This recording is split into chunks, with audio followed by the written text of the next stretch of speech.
비상사태의 시작은 단 한 줄이었습니다. 기술도 없는 한국이 뭘 할 수 있겠어? 2013년 러시아 대통령실 특별보좌관이 대놓고 던진 말입니다. 하지만 위성사진 한 장이 모든 걸 뒤집었습니다. 선체에 선명하게 새겨진 6글자, 심해자원 채굴 1호. 연구가 아니라 채굴이었습니다. 일본은 수천억 엔을 쓰고도 킬로그램급 실패만 반복했고, 러시아는 국방 장비를 투입했지만 출발선조차 넘지 못했습니다. 남태평양 심해 채굴, 강대국들도 포기한 불가능의 영역이었죠. 전 세계 언론은 단언했습니다. 심해 채굴 20년은 더 걸린다. 미국과 중국, 일본과 러시아가 실패를 거듭하는 동안 한국은 이미 상업 채굴 단계에 진입하였습니다. 이제 한국이 기준입니다. 러시아 대통령실 특별보좌관의 이 한마디.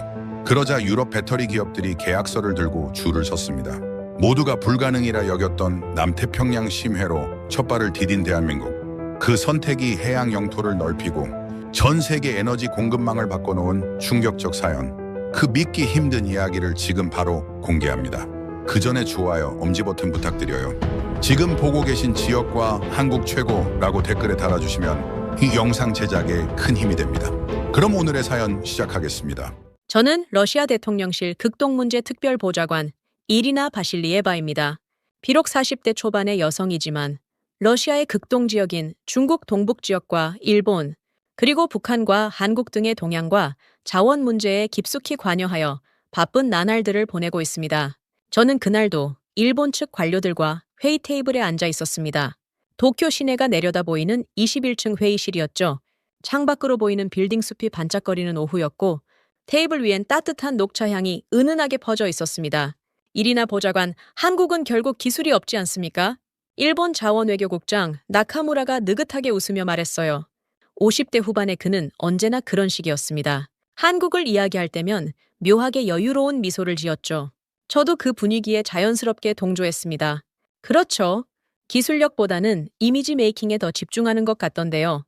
제가 그렇게 답하자 나카무라는 고개를 끄덕이며 찻잔을 들었어요. 회의실 안에 있던 몇몇 관료들도 비슷한 표정이었습니다. 작고 급한 나라, 기술은 없지만 목소리는 큰 나라. 그게 우리가 한국을 보는 시선이었죠. 그때 회의실 문이 열렸습니다. 30대 중반으로 보이는 여성이 급하게 들어왔어요. 손에는 태블릿을 들고 있었고 얼굴엔 긴장감이 역력했습니다. 일본의 위성 해양 데이터 분석관 하야시였죠. 실례합니다. 긴급 보고건이 있습니다. 하야시의 목소리는 평소보다 조금 높았어요. 나카무라가 눈살을 찌푸렸습니다. 지금 회의 중인데 그렇게 급한 내용인가? Yeah. 태평양 공해상에서 포착된 선박 관련입니다. 하야시는 테이블 위로 태블릿 화면을 띄웠습니다. 위성 사진이었어요. 푸른 바다 한가운데 점 같은 게 3개 보였죠. 확대된 화면엔 대형 선박 3척이 나란히 배치돼 있었습니다. 클라리온 클리퍼턴 해역입니다. 이 3척의 선박이 3개월째 동일 구역에서 움직이고 있습니다. 저는 화면을 잠깐 들여다봤어요. 솔직히 별로 특별해 보이지 않았습니다. 연구선 아닌가요? 해양조사 같은 거. 제가 무심코 말하자 하야시는 고개를 저었습니다. 선박 길이가 150m 이상입니다. 일반 연구선보다 훨씬 큽니다. 갑판 구조도 특이해요. 크레인이 여러 대 설치돼 있고 후미 쪽에 대형 장비가 고정되어 있습니다. 하야시는 다시 화면을 확대했어요. 배의 측면과 갑판이 좀 더 선명하게 보였죠.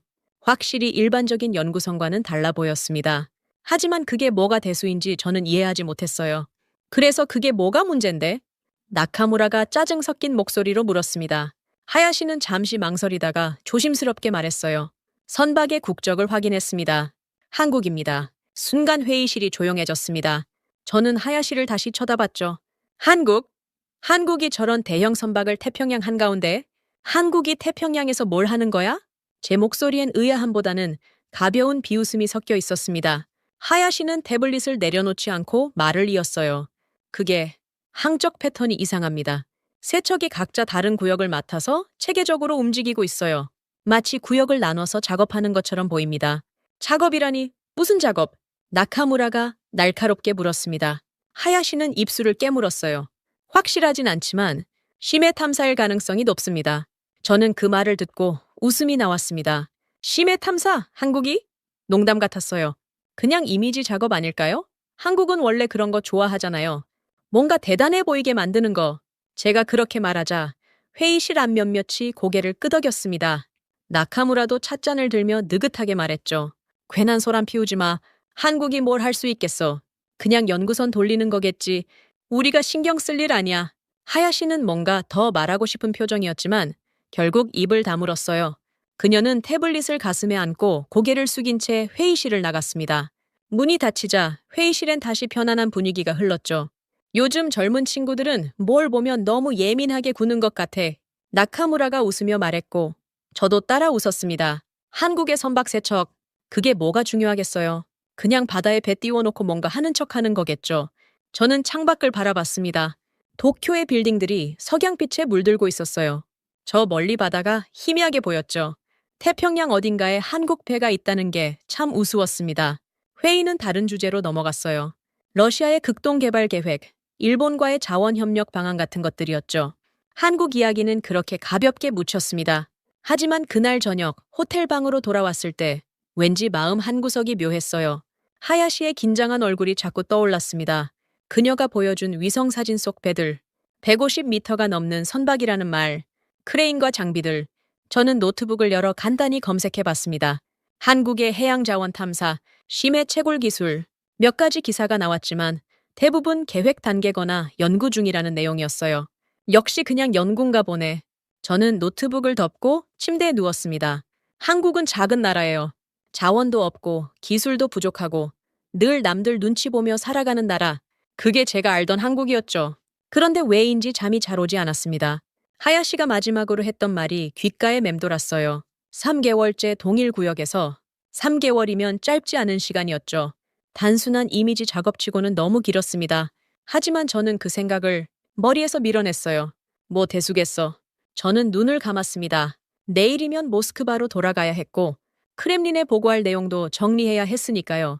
한국의 배 같은 건 중요하지 않았습니다. 적어도 그때까지는요.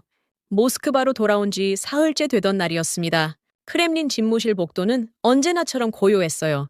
두꺼운 카펫이 발소리를 전부 삼켜버렸죠. 저는 회의실로 향하면서 손에 든 서류를 다시 한번 확인했습니다.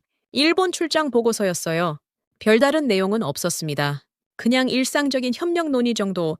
그런데 회의실 문을 열자마자 분위기가 달랐습니다. 평소보다 사람이 많았어요. 자원에너지 담당 부총리 볼코프가 테이블 중앙에 앉아 있었고 국영자원기업 총재 체르노프도 와 있었습니다. 제 상관인 대외정보분석실장 코즐로바도 한쪽에 서 있었죠. 일이나 앉으세요. 볼코프가 턱짓으로 빈 의자를 가리켰습니다. 50대 후반의 그는 언제나 직설적이었어요. 제가 자리에 앉자마자 그가 입을 열었습니다. 일본에서 흥미로운 정보가 들어왔다고 들었는데 저는 눈을 깜빡였습니다. 흥미로운 정보, 제가 뭘 놓친 걸까요? 무슨 정보를 말씀하시는 건가요? 한국 선박 말이야. 태평양에서 3개월째 작업 중이라던데. 순간 하야시의 얼굴이 떠올랐습니다. 그 위성 사진, 세 척의 배. 저는 아무렇지 않게 대답했어요. 아, 그건 그냥 연구선일 겁니다. 일본 측도 별로 신경 쓰지 않더군요. 볼코프는 제 말을 듣고 코웃음을 쳤습니다. 연구선이라. 그래서 150m짜리 배를 세 척이나 띄워놨다는 거야? 그건 제가 말끝을 흐리자 체르노프가 끼어들었습니다. 60대 초반의 그는 러시아 자원기업을 소나귀에 쥐고 있는 인물이었죠. 일이나 보좌관, 한국이 뭘 하든 우리가 먼저 움직이면 돼요. 광물 공급망이 흔들릴 수도 있는 시점이니까 한국이 뭘 건지든 우리가 계약을 먼저 따내면 그만 아닙니까? 체르노프는 여유로운 표정이었어요. 그에겐 모든 게 거래였고 돈으로 해결할 수 있다고 믿는 사람이었습니다. 저도 그렇게 생각했죠. 한국 같은 나라가 뭘 할 수 있겠어요. 하지만 그때 코즐로바가 말했습니다. 한국의 국제해적기구 기록을 확인해 봤습니다. 그녀는 테이블 위에 파일 하나를 올려놓았어요.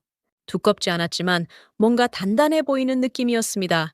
한국은 2013년부터 클라리온 클리퍼턴 해역에 대한 장기 탐사권을 확보했습니다. 면적은 7만 5천 제곱킬로미터, 그리고 매년 ISA에 탐사 계획과 환경평가 보고서를 제출해 왔어요. 저는 파일을 집어들었습니다. 페이지를 넘기자 숫자와 날짜가 가득했어요. 2013년, 2015년, 2018년. 계속 이어지고 있었죠. 종이 서류잖아요. 계획이야. 누구나 쓸 수 있죠.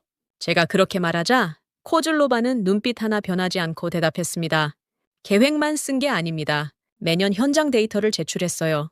수심, 해저 지형, 망간당고의 분포, 해류 속도. 이건 책상에서 나올 수 있는 자료가 아닙니다. 저는 입을 다물었습니다. 숫자들이 눈앞에서 계속 쌓여가는 느낌이었어요. 2013년부터라면 12년이었습니다. 12년 동안 한국이 저 바다에서 뭔가를 해왔다는 거였죠. 그래도 기술이 없으면 소용없어. 폴코프가 단호하게 말했습니다. 장비를 사오면 돼. 인력도 고용하면 되고 돈만 있으면 다 해결할 수 있는 일이야. 체르노프도 고개를 끄덕였어요. 맞아요. 한국을 먼저 묶어버리는 게 낫습니다. 계약 조건을 우리 쪽으로 유리하게 만들고 그들이 채굴한 걸 우리가 사들이면 돼요. 결국 돈이 문제니까 회의실 분위기가 조금 풀어지는 것 같았습니다. 저도 안심했어요. 그래, 결국 돈이 문제지. 기술이고 뭐고? 돈만 있으면 다 살 수 있잖아. 하지만 코즐로바는 표정이 굳어 있었습니다. 장비는 살 수 있습니다. 하지만 바다에서 실패하며 쌓은 시간은 못 삽니다. 그 말이 회의실을 다시 조용하게 만들었어요. 저는 코즐로바를 쳐다봤습니다. 그녀는 언제나 감정을 드러내지 않는 사람이었지만 지금은 뭔가 확신에 찬 목소리였죠. 12년 동안 한국이 뭘 했을까요? 그냥 보고서만 썼을까요? 아니면 실제로 바다에서 장비를 내리고 실패하고 다시 시도하고 데이터를 모으고 그 과정을 반복했을까요? 저는 대답하지 못했습니다. 사실 생각해 본 적이 없었어요. 한국이 뭘 했는지, 어떻게 했는지. 그냥 작은 나라니까 별거 아닐 거라고 생각했죠. 그때 회의실 문이 열렸습니다. 모두의 시선이 문 쪽으로 향했어요. 푸틴 대통령이었습니다. 회의실, 아니 순식간에 긴장감으로 가득 찼습니다. 푸틴은 천천히 테이블 앞으로 걸어왔어요. 그의 얼굴엔 표정이 없었습니다. 그는 항상 그랬죠. 감정보다는 계산을, 말보다는 행동을 중요하게 여기는 사람. 한국 이야기를 하고 있었나? 푸틴의 목소리는 낮고 차분했습니다. 볼코프가 재빨리 대답했어요. 예, 카카. 태평양에서의 한국 선박 활동에 대해 논의 중이었습니다. 푸틴은 고개를 끄덕이며 테이블 끝에 섰습니다. 앉지 않았어요. 그냥 서서 우리를 내려다봤죠. 확실한 증거가 나오면 늦은 쪽이 지는 게임이야. 그 한마디가 전부였습니다. 푸틴은 더 이상 말하지 않고 회의실을 나갔어요. 문이 닫히고 나서도 한동안 아무도 입을 열지 못했습니다. 저는 가슴이 답답했습니다. 확실한 증거? 지금까지 나온 게 증거가 아니라는 건가요? 아니면 더 큰 뭔가가 나올 거라는 뜻인가요? 볼코프가 무거운 한숨을 내쉬었습니다. 계속 추적해. 한국이 누구랑 접촉하는지, 어떤 계약을 논의하는지 전부 파악해야 해. 체르노프도 불안한 표정이었어요. 우리도 준비를 서둘러야 합니다. 기술팀을 꾸리고 장비 구매 계획을 짜고 저는 그들의 말을 들으면서도 집중이 안 됐습니다. 머릿속에서 계속 숫자가 맴돌았어요. 12년, 7만 5천 제곱킬로미터, 매년 제출된 보고서, 회의가 끝나고 복도로 나왔을 때 코즐로바가 제 옆으로 다가왔습니다. 일이나 한 가지만 기억하세요. 뭘요? 우리가 지금 한국을 얕보고 있다면 일본도 똑같이 생각하고 있을 겁니다. 그리고 그게 우리 둘 다의 약점이 될 거예요. 코즐로바는 그 말을 남기고 사라졌습니다. 저는 혼자 복도에 서서 창밖을 바라봤어요. 모스크바의 하늘은 흐렸고 차가운 바람이 창문을 흔들고 있었습니다. 그날 밤 저는 사무실에 혼자 남아 자료를 다시 읽었습니다. ISA 기록, 한국의 탐사 계획, 위성 사진, 모든 게 흩어진 퍼즐 조각 같았어요. 하지만 한 가지는 확실했습니다. 뭔가 큰일이 시작되고 있다는 것. 그리고 저는 아직 그게 뭔지 제대로 보지 못하고 있다는 것. 그 후로 일주일이 흘렀습니다. 제 책상 위엔 보고서가 하나씩 쌓여갔어요. 일본에서 온 것, 러시아 정보기관에서 올라온 것, 심지어 민간 위성 분석 업체에서 구매한 자료까지 모두 같은 내용을 말하고 있었죠. 태평양 한가운데 한국 선박들이 여전히 그곳에 있다고. 저는 처음엔 그 보고서들을 대충 훑어봤습니다. 중요하지 않다고 생각했으니까요. 하지만 보고서가 쌓일수록 묘한 불편함이 커졌어요. 마치 뭔가 놓치고 있다는 느낌. 그런데 정확히 뭘 놓쳤는지는 모르겠는 거예요. 어느 날 오후, 일본 측에서 긴급 연락이 왔습니다. 화상회의 요청이었어요. 저는 회의실로 들어가 화면을 켰습니다. 하야시가 보였죠. 그녀의 얼굴은 지난번보다 더 굳어 있었습니다. 화면 속 하야시는 새로운 자료를 띄웠어요. 이번엔 항적 분석 지도였습니다. 파란색 선들이 바다 위에 복잡하게 그려져 있었죠. 세 척의 배가 움직인 경로였어요. 하야시는 말없이 화면을 확대했습니다. 그러자 패턴이 보이기 시작했어요. 세 척의 배가 각자 맡은 구역을 체계적으로 오가고 있었습니다. 무작위가 아니었어요. 격자 형태로 빠짐없이 정확하게 마치 땅을 측량하듯이 바다를 나눠서 작업하고 있었죠. 저는 화면을 들여다보면서 목구멍이 조여오는 걸 느꼈습니다. 이건 연구가 아니었어요. 연구선이라면 이렇게 움직이지 않습니다. 관심 지점을 찾아 이동하겠죠. 하지만 저 배들은 달랐어요. 전 구역을 빠짐없이 커버하고 있었습니다. 완벽하게 계획된 작업이었죠. 화면 너머로 나카무라의 목소리가 들렸습니다. 그는 화면에 나타나지 않았어요. 배경 어딘가에서 말하고 있었죠. 하야시가 뭔가 말하려다 입을 다물었습니다. 화면 속 그녀의 눈빛이 흔들렸어요. 저는 그 모습을 보면서 이상한 기분이 들었습니다. 나카무라가 보고를 막고 있다는 게 느껴졌거든요. 왜? 무엇 때문에? 회의는 그렇게 끝났습니다. 화면이 꺼지고 나서도 저는 한동안 멍하니 앉아 있었어요. 항적 지도가 자꾸 머릿속에 떠올랐습니다. 그 규칙적인 패턴, 절대 우연이 아닌 움직임. 저는 사무실로 돌아와 러시아 내부 보고서를 다시 펼쳤습니다. 우리 실무진들도 비슷한 우려를 표현하고 있었어요. 한국이 진짜로 심해 채굴을 준비하고 있다면 러시아가 뒤처질 수 있다는 내용이었죠. 하지만 권력자들의 반응은 달랐습니다. 볼코프는 여전히 낙관적이었어요. 돈으로 해결하면 된다는 식이었죠. 체르노프는 이미 유럽 장비 업체들과 접촉을 시작했다고 했습니다. 장비만 사오면 우리도 할 수 있다고 믿는 거예요. 저도 그렇게 믿고 싶었습니다. 한국보다 러시아가 자원도 많고 돈도 많고 영향력도 크니까요. 조금 늦었어도 따라잡을 수 있을 거라고. 그런데 마음 한구석이 자꾸 무거워졌어요. 사흘 뒤 코즐로바가 제 사무실로 찾아왔습니다. 그녀는 평소처럼 차갑고 정확한 표정이었어요. 손에는 얇은 파일 하나만 들고 있었죠. 코즐로바는 제 책상 위에 파일을 조용히 올려놓았습니다. 저는 파일을 열었어요. 첫 페이지에 간단한 문장 하나가 적혀 있었습니다. 미국과 중국이 동시에 한국에 접촉 중. 심장이 쿵 내려앉는 느낌이었습니다. 저는 다음 페이지를 넘겼어요. 날짜와 장소가 나열돼 있었습니다. 서울, 워싱턴, 베이징, 미국 에너지부 고위 관계자, 중국 자원공사 대표단, 유럽 광물기업 CEO들 모두 최근 몇 주 사이에 한국과 만났다는 기록이었죠. 저는 파일을 덮고 코즐로바를 올려다봤습니다. 그녀는 창밖을 보고 있었어요. 모스크바의 회색 하늘이 그녀의 얼굴에 그림자를 드리웠습니다. 코즐로바가 돌아서서 사무실을 나갔습니다.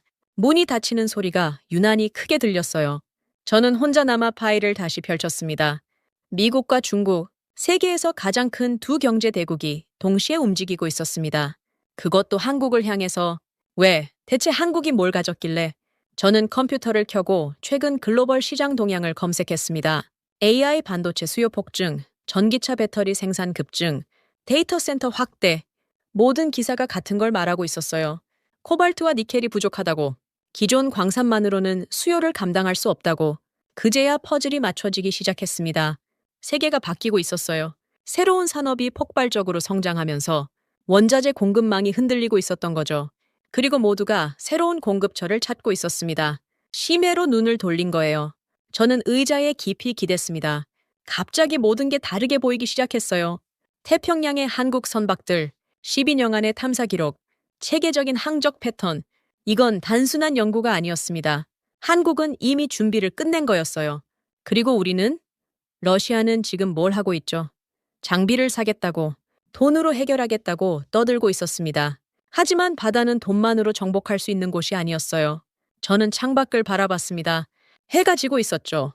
어둠이 모스크바를 천천히 삼키고 있었습니다. 저 멀리 태평양에선 한국의 배들이 여전히 움직이고 있겠죠. 밤낮 없이 멈추지 않고. 저는 처음으로 두려움을 느꼈습니다. 이건 우리가 생각했던 게임이 아니었어요. 우리가 한국을 얕보는 동안 세계는 이미 움직이고 있었던 거죠. 그리고 우리는 뒤처지고 있었습니다. 책상 위에 파일이 무겁게 느껴졌습니다. 미국과 중국, 그들이 한국을 선택한 이유를 이제 알 것 같았어요. 한국이 가진 건 장비가 아니었습니다. 12년이라는 시간이었죠. 그 시간 동안 한국이 뭘 배웠을까요? 얼마나 많이 실패했을까요? 그리고 그 실패에서 뭘 얻었을까요? 저는 알 수 없었습니다. 하지만 한 가지는 확실했어요. 우리가 지금까지 무시했던 그 시간이 이제 우리를 짓누르기 시작했다는 것. 그날은 금요일 오후였습니다. 크렘린 회의실엔 긴장감이 가득했어요. 평소보다 많은 사람들이 모였습니다. 군 관계자들까지 와 있었죠. 태평양 함대 제독 소콜로프도 보였어요. 50대 중반의 그는 군복을 말끔하게 차려입고 있었습니다. 코즐로바가 회의실 앞으로 나왔습니다. 그녀는 대형 스크린을 켰어요. 화면에 위성 사진이 떴습니다. 저는 그 사진을 본 순간 숨이 멎는 것 같았어요. 이전과는 달랐습니다. 이번엔 해상도가 훨씬 높았어요. 배의 갑판이 선명하게 보였고 크레인과 장비들도 하나하나 구분됐죠. 그런데 가장 중요한 건 선체 측면이었습니다. 거기에 글자가 있었어요. 한글이었습니다. 크고 또렷하게 적혀 있었죠. 코즐로바가 화면을 더 확대했습니다. 글자가 화면 가득 채워졌어요. 심해자원 채굴 1호. 회의실이 조용해졌습니다. 아무도 말하지 않았어요. 저는 그 글자를 멍하니 바라봤습니다. 채굴. 연구가 아니었어요. 탐사도 아니었죠. 채굴이었습니다. 제 머릿속이 하얗게 변했습니다. 지난 몇 주 동안 제가 했던 생각들이 순식간에 무너졌어요. 연구선이라고 믿었던 것, 이미지 작업이라고 비웃었던 것, 모두 틀렸습니다. 한국은 진짜였어요. 코즐로바는 다음 슬라이드를 넘겼습니다. 다른 두 척의 사진도 나왔어요. 띠오세우스. 모두 같은 형태였습니다. 대형 선박에 첨단 장비를 가득 실은 차에 태평양 한가운데서 작업하고 있었죠. 저는 손이 떨리는 걸 느꼈습니다. 이건 시작이 아니었어요. 이미 진행 중이었던 거죠. 한국은 우리가 토론하고 망설이는 동안 실제로 바다에서 광물을 캐고 있었던 겁니다. 소콜로프 제독이 입을 열었습니다. 그의 목소리는 무겁고 단단했어요. 회의실 분위기가 더 무거워졌습니다. 자원만의 문제가 아니라는 거였죠. 해양 통제권, 안보, 영향력, 모든 게 연결돼 있었어요. 저는 제독의 말을 들으면서 등골이 서늘해지는 걸 느꼈습니다. 우리가 놓친 건 단순히 기술이나 시간만이 아니었어요. 게임의 판 자체를 잘못 읽고 있었던 거죠. 볼코프가 자리에서 벌떡 일어났습니다. 그의 얼굴은 붉게 달아올라 있었어요. 하지만 코즐로바는 차갑게 고개를 저었습니다. 그녀는 다음 자료를 꺼냈어요. 러시아 자원 기업들이 제출한 시험 채굴 시뮬레이션 보고서였습니다. 코즐로바는 보고서의 핵심 부분을 화면에 띄웠습니다. 숫자가 나열돼 있었어요. 예상 비용, 소요 기간, 성공, 확률. 저는 그 숫자들을 보면서 가슴이 답답해졌습니다. 최소 5년, 수조 원의 비용, 그리고 성공 확률은 30% 미만. 이게 우리의 현실이었어요. 장비를 산다고 해도, 돈을 쏟아붓는다고 해도 당장은 불가능했습니다. 체르노프가 책상을 쳤습니다. 60대의 그는 처음으로 당황한 표정을 보였어요. 하지만 아무도 대답하지 못했습니다. 현장 전문가들은 고개를 숙이고 있었고 볼코프는 창밖을 노려보고 있었죠. 저는 그 침묵 속에서 공포를 느꼈습니다. 우리가 정말로 뒤처졌다는 걸 모두가 깨닫고 있었어요. 그때 문이 열렸습니다. 푸틴이 들어왔어요. 회의실 안 모든 사람이 일어났습니다. 그는 천천히 테이블 앞으로 걸어왔죠. 푸틴은 화면을 바라봤습니다. 심해자원 채굴 1호. 그 글자가 여전히 화면에 떠 있었어요. 그는 한동안 말없이 사진을 응시했습니다. 그리고 조용히 말했습니다. 그 한마디가 전부였습니다. 푸틴은 더 이상 머물지 않고 회의실을 나갔어요. 문이 닫히고 나서 회의실엔 무거운 정적만 흘렀습니다. 저는 의자에 주저앉았습니다. 머릿속이 복잡했어요. 전 세계 계약 움직임, 그 말의 의미를 알 것 같았습니다. 한국이 누구와 계약하는지, 어떤 조건으로 협력하는지 그 모든 걸 파악하라는 뜻이었죠. 왜냐하면 이제 늦었으니까요. 기술 개발로 따라잡기엔 너무 멀리 와버렸습니다. 그렇다면 남은 방법은 하나였어요. 협상 테이블에 앉는 것, 한국이 내미는 조건을 받아들일 준비를 하는 것. 그 생각이 들자 자존심이 무너지는 소리가 들리는 것 같았습니다. 러시아가, 이 거대한 나라가 작다고 여겼던 한국과 대등하게 앉아야 한다니. 아니, 어쩌면 대등하지도 않을지 모르죠. 한국이 주도권을 쥐고 있으니까요. 코즐로바가 회의실을 정리하기 시작했습니다. 사람들이 하나둘 자리를 떴어요. 저는 마지막까지 남아 화면을 바라봤습니다. 심해자원 채굴 1호. 그 6글자가 제 눈에 계속 박혔습니다. 한국은 이미 시작했어요. 우리가 비웃는 동안, 무시하는 동안, 망설이는 동안 그들은 바다에 나가 실패하고 배우고 다시 시도했던 거죠. 저는 회의실을 나와 복도를 걸었습니다. 발걸음이 무거웠어요. 사무실로 돌아가는 길이 평소보다 훨씬 멀게 느껴졌습니다. 책상 앞에 앉아 창밖을 바라봤습니다. 모스크바의 밤이 내리고 있었어요. 어두운 하늘 아래 불빛들이 반짝였죠. 그런데 그 불빛들이 왠지 희미하게 보였습니다. 저는 노트북을 열어 이메일을 확인했습니다. 새로운 보고서가 와 있었어요. 제목을 보는 순간 심장이 또 한 번 내려앉았습니다. 미국 에너지부 한국과 공급 계약 협의 가속화. 클릭했습니다. 내용을 읽으면서 손이 차갑게 식었어요. 미국뿐만이 아니었습니다. 중국, 독일, 프랑스, 주요 국가들이 모두 움직이고 있었어요. 한국을 향해서 저는 노트북을 덮었습니다. 더 이상 볼 수가 없었어요. 우리가 얼마나 뒤처졌는지, 얼마나 늦었는지가 너무 명확하게 보였으니까요. 그날 밤 저는 잠들 수 없었습니다. 천장을 바라보면서 계속 생각했어요. 어디서부터 잘못됐을까? 언제부터 우리가 한국을 얕봤을까? 그리고 깨달았습니다. 처음부터였다고. 하야시가 첫 보고를 했을 때부터, 아니, 어쩌면 그보다 훨씬 전부터 한국을 작은 나라라고 단정했을 때부터 모든 게 틀어졌던 거예요. 한 달이 지났습니다. 그 한 달 동안 세상이 빠르게 움직였어요. 일본이 가장 먼저 반응했습니다. 그들은 급하게 시험 채굴 프로젝트를 가동시켰죠. 러시아도 마찬가지였어요. 볼코프와 체르노프는 유럽과 미국에서 장비를 사들이기 시작했습니다. 저는 매일 쏟아지는 보고서를 읽었습니다. 일본의 진행 상황, 러시아 기업들의 준비 현황, 그리고 한국의 움직임, 모든 게 동시에 일어나고 있었어요. 어느 날 오전 일본 측에서 급한 연락이 왔습니다. 화상회의였어요. 저는 회의실로 들어가 화면을 켰습니다. 나카무라가 보였죠. 그런데 표정이 이상했어요. 평소의 여유로움이 사라져 있었습니다. 나카무라 옆에 기술팀장으로 보이는 사람이 앉아 있었어요. 50대 초반의 남성이었는데 눈 밑에 다크서클이 짙게 깔려 있었습니다. 기술팀장이 보고를 시작했습니다. 목소리가 피곤해 보였어요. 일본이 2달 전부터 태평양에서 시험 채굴을 시작했다는 내용이었죠. 최신 장비를 동원했고 유럽에서 전문가들을 데려왔다고 했습니다. 그런데 결과는 참담했어요. 첫 번째 시도에서 케이블이 수압을 못 견디고 끊어졌습니다. 수심 4,000m 지점에서였죠. 두 번째는 로봇. 파리 해저에 내려가자마자 작동을 멈췄어요. 통신 지연 때문이었습니다. 세 번째, 네 번째. 계속 실패했습니다. 기술팀장은 화면에 사진을 띄웠어요. 망가진 장비들이었습니다. 케이블은 찢어져 있었고 로봇 부품은 수압에 찌그러져 있었죠. 몇천 원짜리 장비가 한순간에 고철 덩어리가 된 겁니다. 저는 사진을 보면서 입이 바짝 말랐습니다. 일본이 이 정도라면 러시아는 어떨까요? 우리도 비슷한 장비를 사들이고 있었으니까요. 나카무라가 무겁게 입을 열었습니다. 화면이 꺼졌습니다. 저는 한동안 멍하니 앉아 있었어요. 몇 달을 태워도 킬로그램? 그 말이 귓가에 맴돌았습니다. 상업 채굴의 기준은 하루 수십 톤이었어요. 채산성을 맞추려면 그 정도는 뽑아내야 했죠. 그런데 일본은 몇 달 동안 고작 몇 킬로그램밖에 건지지 못했습니다. 비교조차 안 되는 수준이었어요. 저는 사무실로 돌아와 러시아 측 보고서를 다시 꺼냈습니다. 우리 기업들도 시험 준비를 하고 있었어요.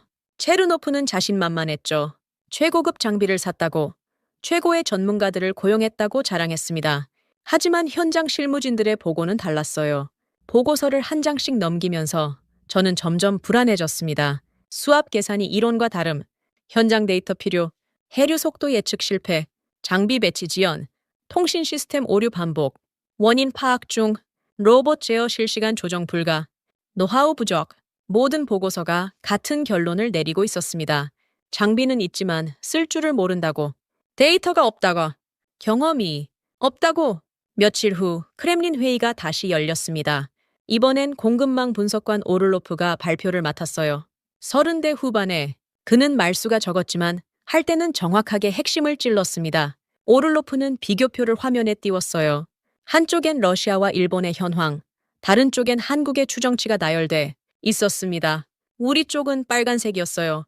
시험 단계, 예상 소요기간 5년 이상, 성공 확률 미지수. 한국 쪽은 초록색이었습니다. 상업 채굴 진행 중, 1단위 생산량 추정 가능, 12년 데이터 보유. 그리고 오를로프가 한 문장을 던졌습니다. 회의실이 조용해졌습니다. 저는 그 말을 곱씹었어요. 우린 장비를 샀고 한국은 시간을 샀다. 정확한 표현이었습니다. 장비는 돈으로 살 수 있어요. 최신 기술도 최고의 전문가도 돈만 있으면 구할 수 있습니다. 하지만 시간은 다릅니다. 바다에서 실패하며 배운 경험, 수천 번의 시행착오 끝에 얻은 데이터, 현장에서만 알 수 있는 감각, 그건 돈으로 살 수 없는 거였어요. 볼코프가 책상을 쳤습니다. 그의 얼굴은 붉게 상기돼 있었어요. 하지만 오를로프는 고개를 저었습니다. 체르노프도 흥분한 목소리로 말했습니다. 오를로프는 차분하게 대답했어요. 저는 숫자를 다시 확인했습니다. 하루 수십 톤. 그게 상업채굴의 기준선이었어요. 채산성을 맞추고 계약을 이행하고 시장에서 경쟁하려면 그 정도는 나와야 했습니다. 그런데 일본은 몇 달 동안 몇 킬로그램이었어요. 러시아는 아직 시작도 못했고요. 한국은 이미 상업 단계에 진입했을 가능성이 높았습니다. 저는 의자에 깊이 기댔습니다. 머릿속이 복잡했어요. 지난 몇 달 동안 제가 가졌던 확신이 하나씩 무너졌습니다. 러시아가 더 크다는 확신, 돈으로 해결할 수 있다는 확신, 한국을 따라잡을 수 있다는 확신. 모두 틀렸어요. 크기는 중요하지 않았습니다. 돈도 맞는 게 아니었어요. 그리고 따라잡는다는 건 애초에 불가능한 일이었죠. 경기는 이미 시작됐고 한국은 결승선을 향해 달리고 있었습니다. 우리는 아직 출발선에서 신발 끈을 묶고 있었고요. 회의가 끝나고 복도를 걸으면서 저는 창밖을 바라봤습니다. 모스크바의 겨울 하늘이 잔뜩 흐려 있었어요. 눈이 내릴 것 같았죠. 저는 생각했습니다. 한국은 12년 전에 시작했어요. 아무도 주목하지 않을 때, 아무도 믿지 않을 때, 그들은 조용히 바다로 나갔습니다. 실패했고, 넘어졌고, 다시 일어섰죠. 그렇게 12년을 보냈어요. 그 12년이 지금 모든 걸 바꿔놓고 있었습니다. 세계가 한국을 보는 시선이 달라졌어요. 더 이상 작은 나라가 아니었습니다. 심해 자원의 문을 연 나라, 표준을 만든 나라, 선택할 수 있는 나라. 저는 사무실로 돌아와 책상 앞에 앉았습니다. 새로운 보고서가 와 있었어요. 제목을 보는 순간 한숨이 나왔습니다. 한국, 유럽, 주요 배터리 기업과 장기 공급 계약 논의 중. 클릭하지 않았습니다. 내용을 보지 않아도 알 수 있었으니까요. 세계는 계속 한국으로 몰리고 있었어요. 우리가 실패를 반복하는 동안 한국은 계약서에 도장을 찍고 있었던 겁니다. 저는 창밖을 바라봤습니다. 눈이 내리기 시작했어요. 하얀 눈송이들이 유리창에 부딪혀 녹아내렸습니다. 우리의 오만도 저렇게 녹아내리고 있었습니다. 천천히, 하지만 확실하게. 이틀 후였습니다. 코즈로바가 제 사무실 문을 두드렸어요. 그녀는 평소처럼 표정이 없었지만 손에 든 태블릿을 보는 순간 심상치 않다는 걸 알 수 있었습니다. 저는 태블릿을 받아들었습니다. 화면에는 일정표가 떠 있었어요. 날짜와 도시, 참석자 명단이 빼곡하게 적혀 있었죠? 저는 천천히 스크롤을 내렸습니다. 12월 7일 서울, 미국 에너지부 차관 일행, 한국해양자원 컨소시엄과 회의, 12월 14일 서울, 중국 자원공사 대표단, 공급계약협의, 12월 20일 베를린, 독일 배터리 제조사 CEO, 한국 측 실무진과 비공개 미팅, 12월 28일 파리, 프랑스 전기차 기업 부사장, 장기 공급 조건 논의. 목록은 계속 이어졌습니다. 일본, 영국, 스웨덴, 캐나다, 세계 주요 국가와 기업들이 모두 한국과 접촉하고 있었어요. 그것도 최근 2달 사이에 집중적으로. 저는 태블릿을 내려놓고 코즐로바를 올려다봤습니다. 그녀는 창밖을 바라보고 있었어요. 코즐로바가 말했습니다. 저는 그 말의 무게를 느꼈습니다. 경쟁. 더 이상 한국이 우리에게 손 벌릴 일은 없다는 뜻이었죠. 오히려 세계가 한국의 문을 두드리고 있었습니다. 저는 다시 일정표를 확인했습니다. 회의 제목들을 보니 공통점이 있었어요. 장기 공급 계약, 우선 구매권, 공동 개발, 모두 한국으로부터 뭔가를 얻으려는 내용이었습니다. 왜 이렇게 급해졌을까요? 저는 코즐로바가 준비해온 다른 자료를 펼쳤습니다. 글로벌 시장 분석 보고서였어요. 첫 페이지에 그래프가 있었습니다. AI 반도체 수요 예측치였죠. 선이 급격하게 치솟고 있었어요. 작년 대비 300% 증가, 내년엔 500%를 넘을 거라는 전망이었습니다. 다음 페이지는 전기차 배터리 시장이었어요. 역시 폭발적인 성장세였습니다. 2025년부터 2030년까지 연평균 40%씩 커질 거라고 했죠. 그리고 마지막 페이지, 핵심 원자재 수급 전망. 여기서 문제가 드러났습니다. 코발트, 니켈, 망간. 이 세 가지 광물의 수요가 공급을 압도적으로 초과할 거라는 예측이었어요. 기존 광산만으로는 감당할 수 없었습니다. 아프리카와 남미의 광산들을 전부 풀가동해도 부족했어요. 게다가 환경 규제는 점점 강화되고 있었고 정치적 불안정성도 높았죠. 그래서 모두가 새로운 공급처를 찾고 있었던 겁니다. 심해로 눈을 돌린 거였어요. 그리고 심해에서 실제로 광물을 캐낼 수 있다는 걸 증명한 나라는 단 하나, 한국뿐이었습니다. 저는 보고서를 덮었습니다. 가슴이 답답했어요. 이건 단순한 자원 문제가 아니었습니다. 미래 산업 전체에 반이 흔들리고 있었던 거죠. AI가 세상을 바꾸려면 반도체가 필요했어요. 반도체를 만들려면 히토류가 필요했고요. 전기차가 도로를 달리려면 배터리가 있어야 했습니다. 배터리를 만들려면 코발트와 니켈이 필수였죠. 그리고 그 모든 것의 시작점에 심해 광물이 있었어요. 누가 그걸 안정적으로 공급할 수 있느냐? 그게 미래 10년을 좌우할 열쇠였던 겁니다. 저는 자리에서 일어나 창밖을 바라봤습니다. 모스크바 거리에 차들이 막혀 있었어요. 빨간 신호등이 켜지고 꺼지기를 반복했죠. 문득 깨달았습니다. 이건 자원 전쟁이 아니었어요. 표준 전쟁이었습니다. 표준을 잡은 쪽이 게임의 규칙을 정합니다. 가격을 정하고 품질 기준을 만들고 계약 조건을 제시하죠. 그리고 나머지는 그 규칙을 따를 수밖에 없어요. 한국이 그 자리에 서고 있었습니다. 심해 채굴의 표준, 기술의 표준, 공급망의 표준. 세계가 한국의 방식을 배우려 하고 한국의 기술을 사려 하고 한국과 계약하려고 줄을 서고 있었던 거예요. 코즐로바가 조용히 말했습니다. 저는 고개를 끄덕였습니다. 선택지. 러시아가 할 수 있는 건 뭘까요? 독자 개발? 일본처럼 실패를 반복하며 5년, 10년을 허비할 건가요? 아니면 한국과 협상 테이블에 앉을 건가요? 그날 오후 크렘린 긴급 회의가 소집됐습니다. 이번엔 최고위급이었어요. 푸틴이 직접 주재하는 회의였죠. 회의실엔 긴장감이 흘렀습니다. 볼코프, 체르노프, 소콜로프, 코즐로바 주요 인물들이 모두 모였어요. 저도 배석했습니다. 푸틴은 테이블 끝에 앉아 있었습니다. 그의 앞엔 두꺼운 보고서가 놓여 있었어요. 한국 관련 종합 분석 자료였죠. 그는 보고서를 천천히 넘기며 읽고 있었습니다. 회의실은 조용했어요. 아무도 먼저 입을 열지 못했습니다.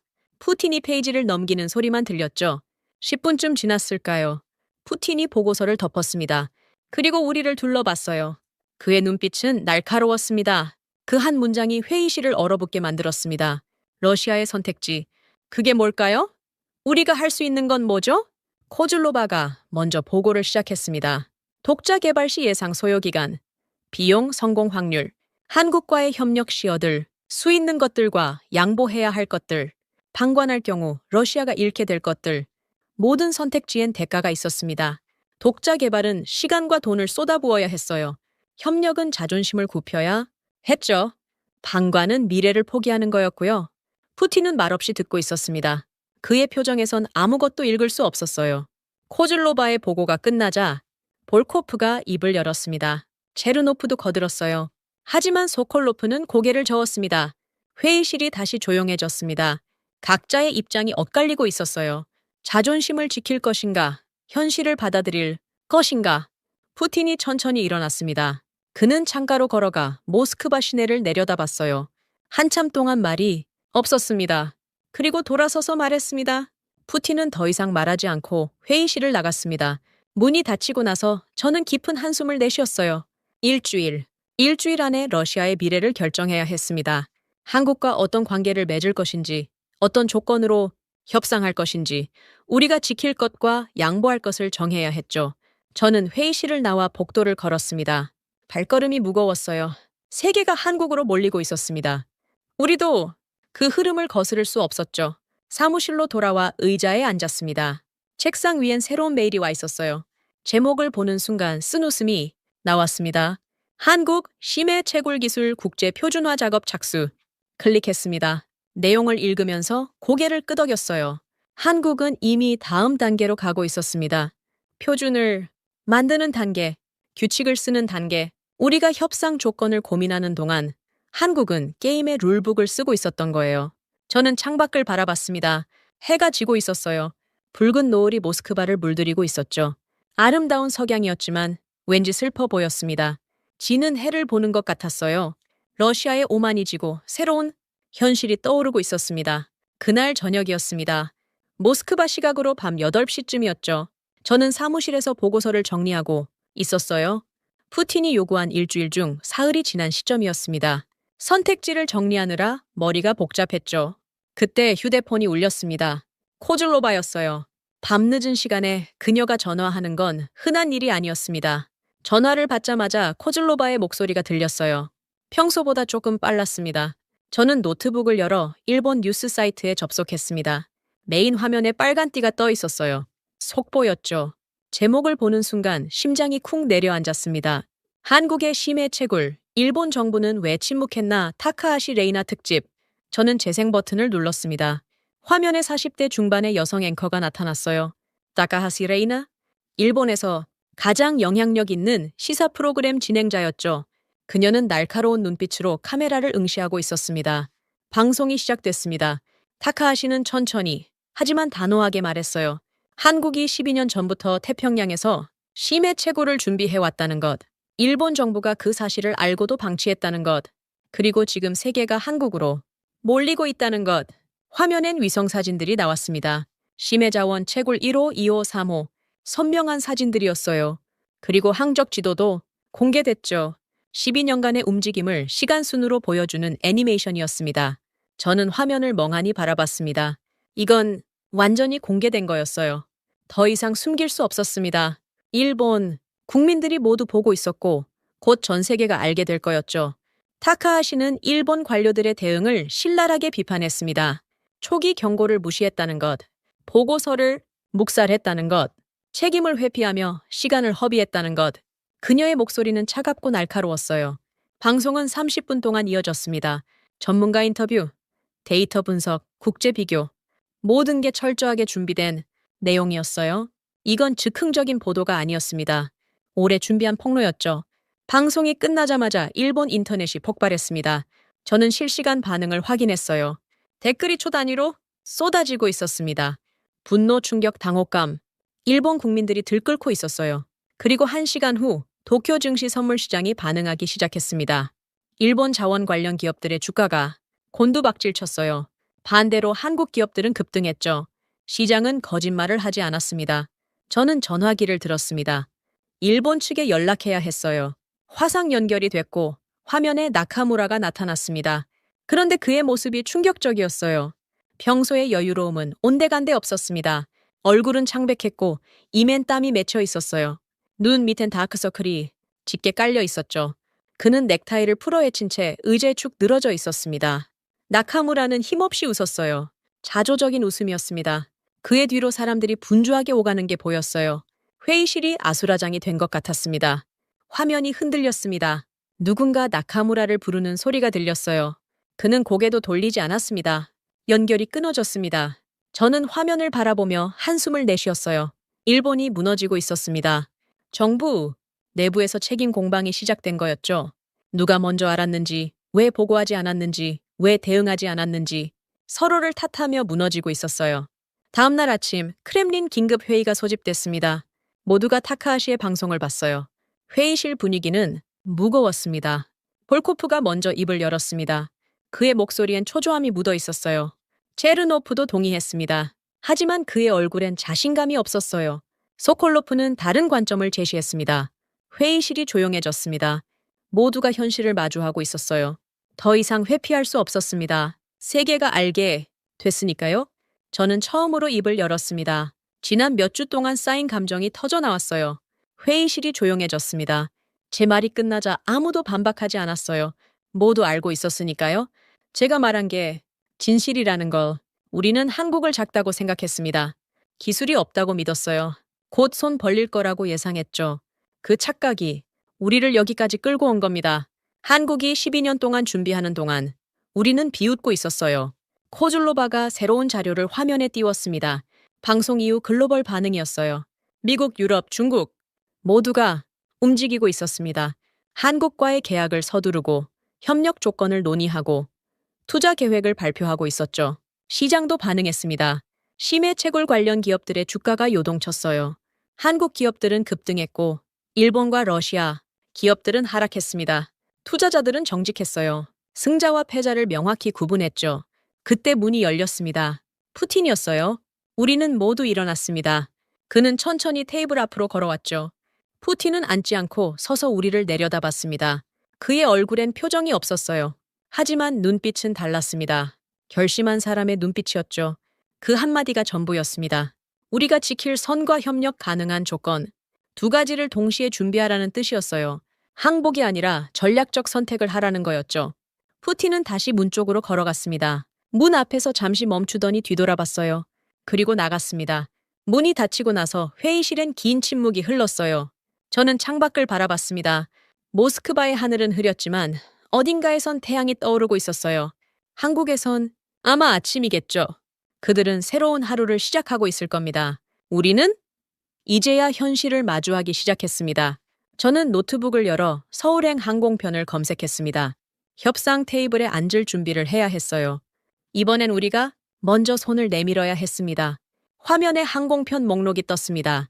모스크바에서 서울까지 비행시간 8시간 40분.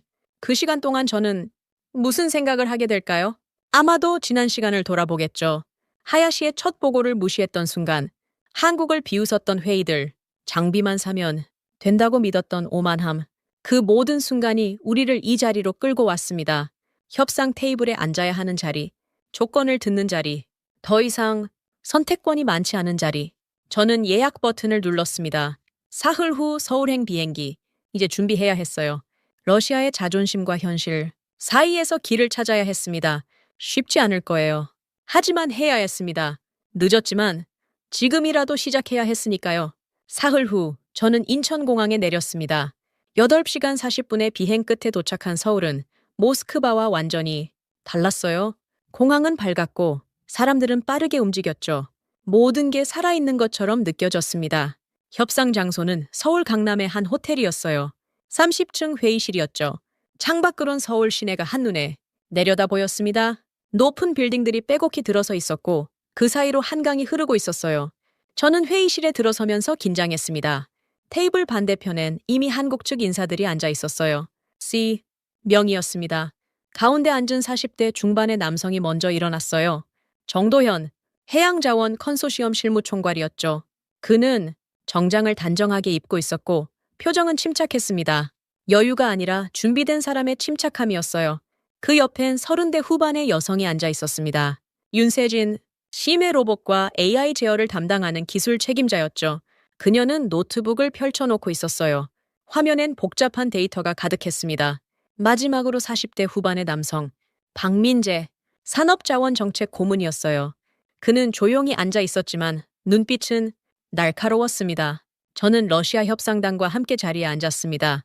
코즐로바도 함께 왔어요. 그녀는 평소처럼 차분한 표정이었지만 손에 든 펜을 꽉 쥐고 있는 게 보였습니다. 정도현이 입을 열었습니다. 그의 목소리는 낮고 단호했어요. 저는 고개를 끄덕였습니다. 정도현은 테이블 위에 서류를 펼쳤어요. 3장이었습니다. 각각 제목이 적혀 있었죠? 기술 주권, 대등한 파트너십, 장기 계약. 정도현은 첫 번째 서류를 가리켰습니다. 저는 서류를 받아 읽었습니다.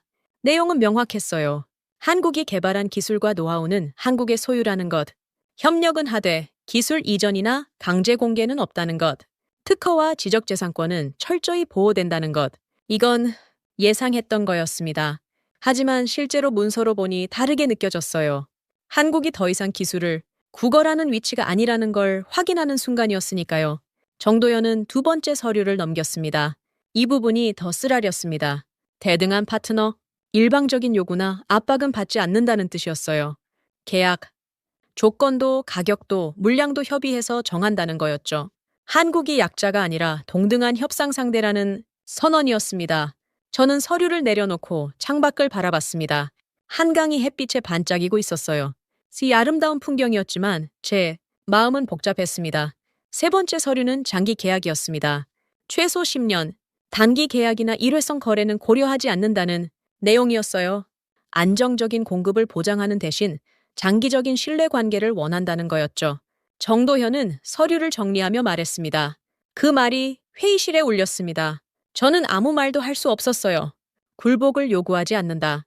하지만 조건은 명확하다. 이게 현실이었습니다. 윤세진이 노트북을 돌려 우리에게 보여줬습니다. 화면엔 그래프와 숫자가 가득했어요. 그녀는 차분하게 설명했습니다. 12년 동안 축적된 데이터의 종류와 양, 수천 번의 시행착오, 성공과 실패, 기록, 해저 지형, 해류 패턴, 수압 변화, 장비 내구성, 채굴 효율성, 모든 게 데이터로 남아 있었어요. 그리고 그 데이터가 왜 중요한지 설명했습니다. 바다는 예측할 수 없다는 것, 시뮬레이션과 실제는 다르다는 제어스, 현장에서만 배울 수 있는 게 있다는 것. 저는 화면을 보면서 인정할 수밖에 없었습니다. 우리가 장비를 사고 전문가를 고용해도 이 데이터는 없었어요. 이건 돈으로 살 수 없는 거였죠. 시간으로만 얻을 수 있는 것이었습니다. 박민재가 마지막으로 입을 열었습니다. 그의 목소리엔 품격이 있었어요. 그 말이 제 가슴을 파고들었습니다. 자원이 없어서 그게 시작이었다는 거였죠.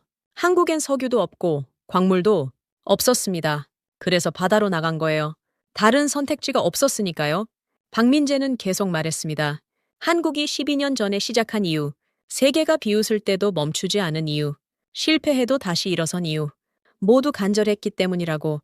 저는 고개를 숙였습니다. 부끄러웠어요. 우리는 풍부한 자원을 가지고 있었습니다. 넓은 땅, 많은 광물, 에너지. 그래서 안일했던 거죠.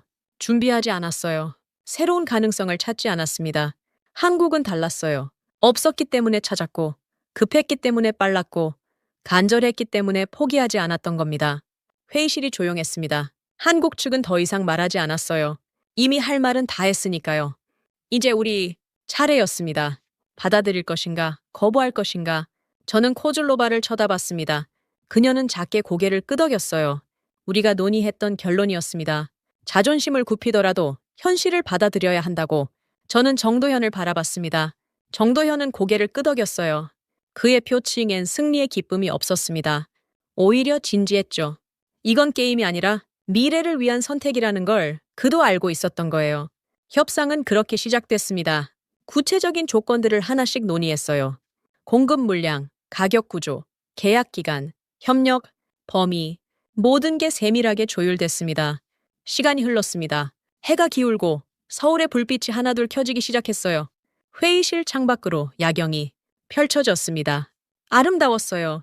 저는 그 풍경을 보면서 생각했습니다. 이 도시가, 이 나라가 12년 동안 무엇을 했는지, 어떻게 여기까지 왔는지, 그리고 우리는 무엇을 놓쳤는지. 협상이 마무리될 무렵 정도현이 마지막 말을 했습니다. 저는 그 말을 새겼습니다. 한국은 이제 상대가 아니었어요. 기준이었습니다. 심해 채굴의 기준, 기술의 기준, 협력의 기준, 세계가 따라야 할 표준이었죠. 회의가 끝나고 호텔을 나왔을 때 서울의 밤 공기가 차가웠습니다. 하지만 상쾌했어요. 저는 한강 쪽을 바라봤습니다. 강물이 불빛을 반사하며 흐르고 있었죠. 코즐로바가 옆에 섰습니다. 저는 고개를 끄덕였습니다. 늦었지만 시작해야 했어요. 러시아도 준비해야 했습니다. 한국처럼 간절하게, 한국처럼 끈질기게, 한국처럼 치밀하게.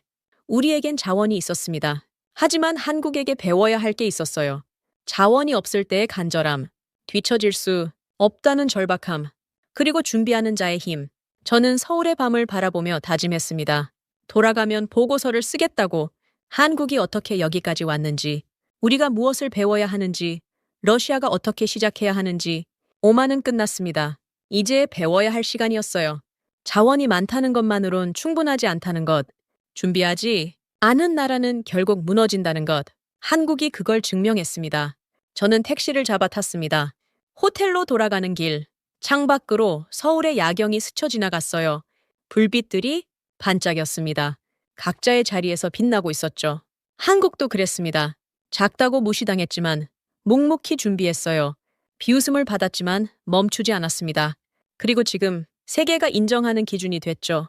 저는 창밖을 보며 미소 지었습니다. 쓰라렸지만 배웠어요. 자존심은 무너졌지만 현실을 받아들였습니다. 그리고 새로운 결심을 했죠. 러시아도 할 수 있다고. 늦었지만 시작하면 된다고.